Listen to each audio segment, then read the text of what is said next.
ဒီပိစိကဗုဒ္ဓဖြစ်ဖို့ဆိုတာဘယ်လိုပါရမီတွေဖြည့်ခဲ့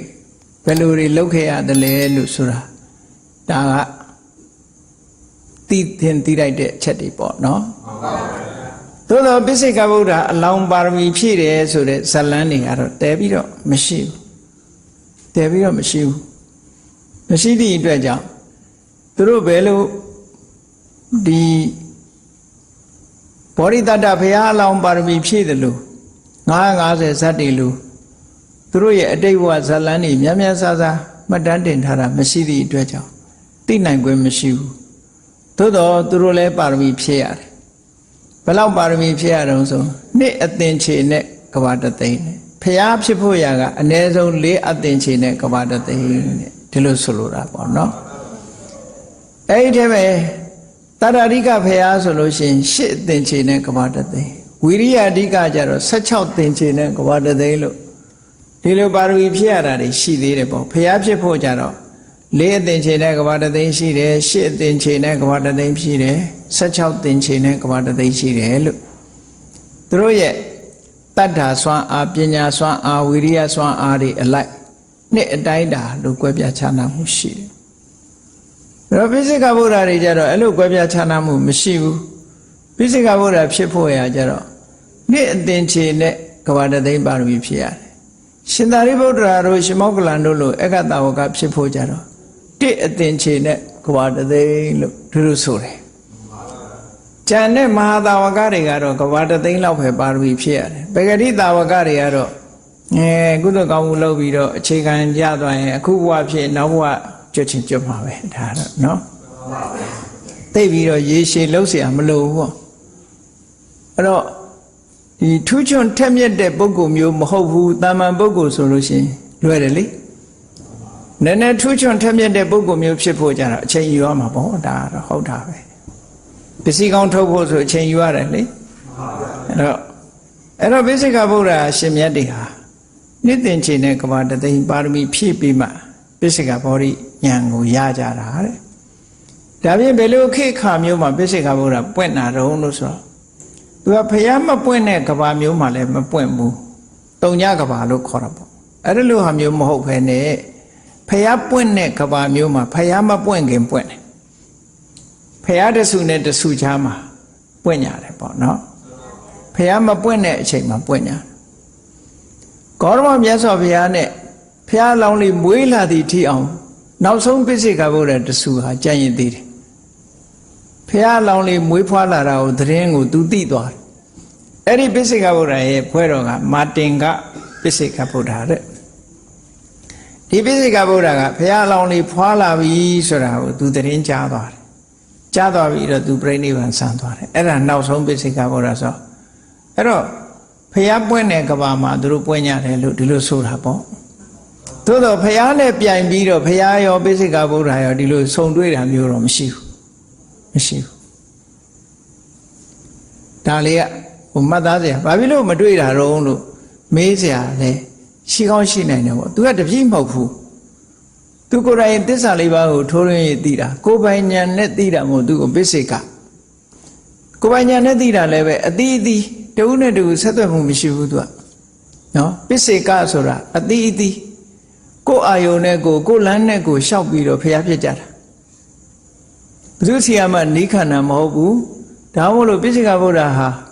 တပြိုင်နဲ့900လည်းပွင့်နိုင်တယ်ဒီတယ်လည်းပို့ပြီးတော့ပွင့်နိုင်တယ်ပေါ့တမန်သမုဒ္ဒဘုရားကြတော့တဆူပဲပွင့်လို့ရတယ်နှစ်ဆူပွင့်လို့မရဘူးတဆူဆိုတဲ့အချိန်မှာဘယ်အချိန်ထိအောင်သွားတာတုံးဆိုတတ်တော်လေးတဆူရှိနေသေးရင်ကိုနောက်ဘုရားမပွင့်ရသေးဘူးသူကဆိုပါစို့ဂေါရမမြတ်စွာဘုရားရဲ့ဓာတ်တော်တွေရှိနေသေးရင်အရိပတိယဘုရားမပွင့်ဘူးဒါကြောင့်မို့လို့နောက်ဆုံးကြတော့ဓာတုအန္တရဌာနဒီဘုရားသာသနာကွယ်သွားပြီးတော့ဘာသာသာသနာနဲ့ပတ်သက်ပြီးယူသိလေးစားမဲ့ပုဂ္ဂိုလ်မရှိတော့ဘူးဘုရားဆိုတာကိုသိတဲ့ပုဂ္ဂိုလ်မရှိတော့ဘူးဆိုတဲ့အချိန်မှာဒီဓာတ်တော်တွေဟာစာအဆိုရဆိုလို့ရှိရင်တော့ရှိသမျှဓာတ်တော်တွေဘယ်နေရာမှာပဲရှိသမျှဓာတ်တော်တွေဟာတီဟိုကျောင်းကမဟာစေတီထဲရောက်သွားမယ်လို့ပြောတာသူကသူပြောင်းသွားကြတာနော်အဲ့ဒီကမှရှိသမျှဓာတ်တော်တွေဟာအခုဗုဒ္ဓဂယာမဟာဗောဓိပင်နေရာကိုကြွသွားကြပြီးတော့ ဖရာရဲ့အသွင်တရံပုံတန်တန်ဖန်ဆင်းပြီးတော့တကိုးတွေပါတွေပြပြီးတော့မှတေဇောဓာတ်လောင်ပြီးဓာတ်တော်လေးဟာတဆူးမှမကြံအောင်အကုန်လုံးပျောက်ကွယ်သွားမှာလေဒါဓာတုအန္တရာဌာနဆိုတာရှိတယ်ပေါ့ဒါမို့ဖရာတဆူရဲ့ဓာတ်တော်ဟာနောက်ဖရာတဆူလက်ထက်ထိအောင်မရှိနိုင်ရှိနေသေးရင်နောက်ဖရာမပွင့်နေဘူးဒီလိုဆိုလို့တယ်သူအားလုံးလက်စတုံးသွားပိစိကဗုဒ္ဓကြတော့အဲ့ဒီလိုပုံစံမျိုးမဟုတ်ဘူးဒါမတူတာလေးတွေကိုသိဖို့ပေါ့နော်မတူတာလေးတွေကိုသိထားအဲ့တော့ပိစိကဗုဒ္ဓဆိုတာဖရာတဲ့တော့တစ်ဆင့်နှိမ့်တစ်ဆင့်နှိမ့်တယ်ဆိုတာအည်ချင်းအပြင်တစ်ဆင့်နှိမ့်သွားတယ်ဒါကရှင်သာရိပုတ္တရာတို့ရှင်မမောကလန်တို့လိုအက္ခတဝကတွေတဲ့တစ်ဆင့်မြင့်တယ်သူကအဲ့ဒီဈာမှာပညာဉာဏ်ထက်မြက်တဲ့ပုဂ္ဂိုလ်တွေလို့ဒီလိုပြောအောင်အဲ့တော့ပိစိကလို့ဆိုတဲ့အဓိပ္ပာယ်ကဘာလဲဗုဒ္ဓဆိုတာတော့သစ္စာလေးပါးကိုသိသူပိစိကဆိုတာအတိအသီးကိုယ်ပိုင်နီးနဲ့သစ္စာတရားကိုသိသွားတဲ့ဗုဒ္ဓလို့ဒီလိုပြောတာနော်အဲ့တော့သမ္မာသမ္ဗုဒ္ဓကိုဖရာကြီးလို့ခေါ်ရင်သူ့ကိုဖရာငယ်လို့ခေါ်ကြတာပေါ့ဒါကတော့အကြီးငယ်သုလဗုဒ္ဓမဟာဗုဒ္ဓလို့စာထဲမှာတော့ဒီလိုမသုံးသို့တော့ဗမာတွေကသုံးတယ်ဖရာကြီးဖရာငယ်နော်ဖရာကြီးဖရာငယ်လို့သုံးတယ်ဗမာစာပေမှာတော့အဲ့တော့ငယ်တယ်ဆိုတာဂုံအားဖြင့်ငယ်တဲ့သဘောကိုပြောတာနော်ဟုတ်သမ္မာသမ္ဗုဒ္ဓဖရာမှာရှိတဲ့အည်ချင်းမျိုးသဗ္ဗညုတဉာဏ်တို့လိုဟာမျိုးဣန္ဒရိယပရောပရိယတိတို့အာတယနုတယတို့လို့ဆိုတရားဟောပြောတဲ့နေရာမှာအသုံးဝင်တဲ့ဉာဏ်မျိုးတွေဒီပိစိကဗုဒ္ဓမှာမရှိဘူးသို့တော့ကိုယ်ပိုင်ဉာဏ်နဲ့အတိအသီးပိစိကဆိုတာအတိအသီး particular အတိအသီးသစ္စာတရားကိုသိပြီးတော့ကိုယ်ပိုင်ဉာဏ်နဲ့သစ္စာတရားကိုသိပြီးတော့ပိစိကဗုဒ္ဓဖြစ်ကြတာအရတ္တမေအရတ္တဖို့ကိုရကြတာပေါ့ရှင်သာရိပုတ္တရာတို့ရဲ့အရတ္တမေအရတ္တဖို့တဲ့စွမ်းရည်ထက်တယ်ပေါ့ဝိဇ္ဇာ3ပါးအဘိညာဉ်6ပါးပဋိသမိဒါညာ4ပါးဆိုတာတွေတော့ပါတာပေါ့သူလေထူးခြားထက်မြက်တဲ့အရည်ချင်းတွေရှိတယ်ထူးခြားထက်မြက်တဲ့အရည်ချင်းတွေရှိတယ်အဲ့ဒါလို့ပိစိကဗုဒ္ဓတွေဟာကိုယ်ပိုင်ဉာဏ်နဲ့ထိုးရင်းသိလို့ particular ဗုဒ္ဓသီးသန့်ဖရာတွေလို့ဒီလိုပြောအောင်သို့တော့ပိစိကဗုဒ္ဓကို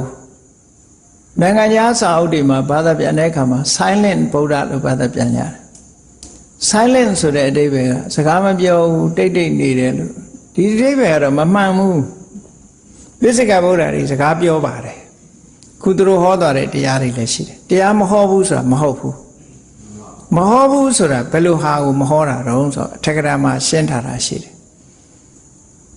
ပိစိကဗုဒ္ဓတွေဟာကိုယ်ပိုင်ဉာဏ်နဲ့ထိုးရင်းပြီးတော့တရားဓမ္မကိုသိတာမှန်တယ်သို့တော့ကိုသိတဲ့တရားကိုဒီတစ်ဖက်သားကိုလိုသိသွားအောင်ပြောနိုင်စွာမရှိဘူးလို့ဒီလိုဆိုလိုတယ်နော်မဟောတာတော့မဟုတ်သို့တော့ထေကရာမှာရေးထားတာဘာလို့ဆိုရင်စကားမပြောတတ်တဲ့နေတဲ့လူတယောက်ဟာအိမ်မက်မဲ့ရင်သူ့အိမ်မက်အကြောင်းကိုသူဘယ်လိုလုပ်ပြန်ပြောပြ EL နဲ့လောက်ရမှာပေါ့အခုခေတ်တော့စကားပြောတဲ့နည်းတွေရှိတယ်လေလက်ကလေးတွေဟိုချိုးတီချိုးပြပြီးတော့အဲ့တော့ပိစိကဗုဒ္ဓကသူသိတဲ့တရားကိုပြန်ပြီးတော့ဟောဖို့ဆိုတာတခြားပုဂ္ဂိုလ်တွေဟောဖို့ဆိုတာသူ့မှာအဲ့ဒီဆိုင်တတိတော့မရှိဘူးလို့ဒီလိုဆိုတယ်နောက်ဥပမာတစ်ခုပေးထားတာတော့တောထဲမှာအမြဲနေတဲ့မုတ်ဆိုးတယောက်ဟာမြို့တက်ပြီးတော့ဖာလူတာတောက်တယ်ပေါ့အဲတောရောက်တဲ့အခါဖာလူတာဘလောက်ကောင်းတယ်ဆိုတော့ तू ပြန်ပြောတတ်ဖူးတဲ့ရှိမှမရှိတာ